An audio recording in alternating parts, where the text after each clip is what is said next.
The first junk food in Russia appeared in 1917, when Soviet Union still existed.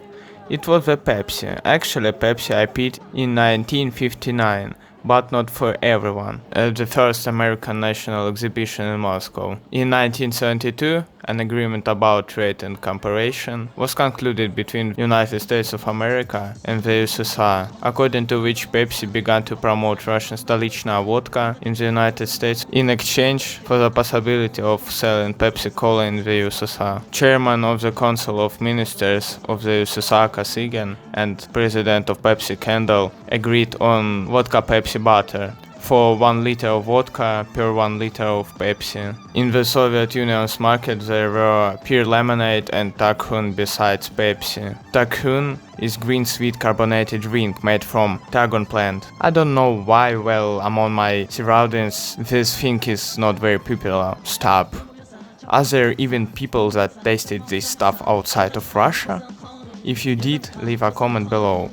And if you didn't, leave a comment too. Also, in the USSR and Russian 90s there were other drinks, Burberry apples, etc. There was also a drink Baikal. He's still being sold and even was redesigned. I think that this is the most controversial thing on the planet. It seems the taste is similar to Coca-Cola, Pepsi, Dr. Pepper. It seems awful, but it's actually quite good. It seems that there is a lot of sugar, but the taste is still nice. Since the last trip to the store, I know that the price is about 45 rubles, which is slightly more than 70 cents. You can try it if you find it in your store. Not very long ago, America introduced Pepsi to the Soviet Union. And while it may be just a coincidence, What about snacks? Moscow Potato is the first chips in our country. In 1961, the first large-scale production and experimental enterprise in the USSR was built and put into operation. In 1963, they began to produce the first chips in the Soviet Union. By the way, the brand still existed.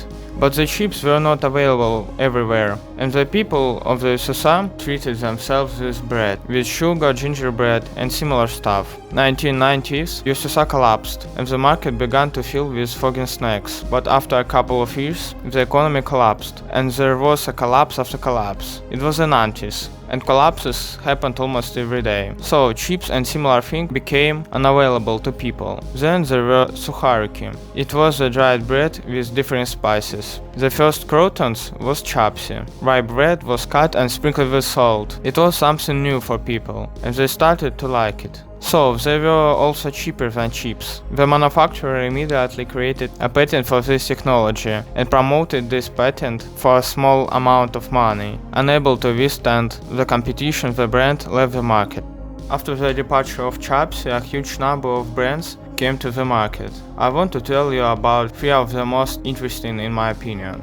The first is Три корочки, 3 crusts in English. Croutons differed from others in their number of tastes.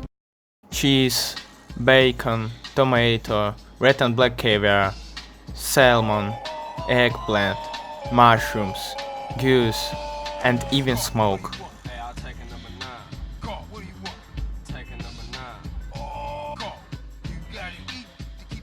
There were croutons with tartar sauce, ketchup and teriyaki, and it was cool. I remember how my friends and I went home from school, and for the money that the parents gave us for the school cafeteria, we spent on these croutons. The following croutons from the brand Yemelia. The bottom line was that this guy was traveling on his stove from a fairy tale in the countries of the world and was trying a variety of food. Ham and cheese in England, salami in Italy, Mexican sauce in Mexico. Advertising was also from different parts of the world. Here is an advertisement with stereotypical Americans of the time.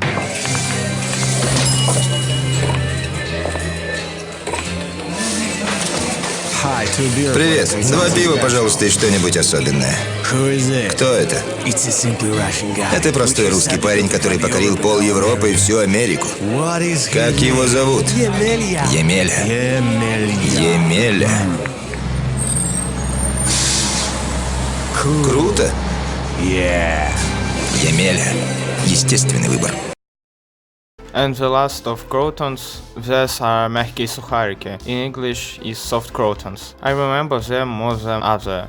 If you ever find it, you should take it. They had not a lot of taste, about 5, but this was quite enough. They were really softer than the rest. I can tell a lot about them. I just say that I really like them as a child. There were a lot of different snacks along the way. Interesting fact. Many brands that I've mentioned now belong to one owner, but at one moment. Western Corporation noticed the gold mine of snacks and decided to enter to the Russian market. It was the PepsiCo, initially producing snacks under the name of Twisters, and them to this day Хрустим, what is consonant with the Russian word Хрустим, what means crunch. Let's go back to the chips. We usually buy Lay's or Pringles, but there are a couple of brands that were very cool. The first is a Russian potato. It had many different tastes and it was different from others, as there was a different production technology. Instead of the traditional few minutes of roasting, they needed about 3 seconds. If you are in Russia and if you have found them, buy them and try them out. I would advise you to take sour cream and dill, or fried chicken tastes. As for me, they are the best out of there. Another chips that we usually ate with friends were mega chips. Those chips were a plate of potatoes, or at least from something resembling it. They also appeared not long ago, I think about 10 or 12 years ago, when I just started school. It was also a novelty for everyone. There were also many brands in certain regions that produced drinks and snacks without any advertising. I hope you enjoyed this video. Write something in the comments, check my mistakes, rate the video with likes or dislikes. Bye to everyone.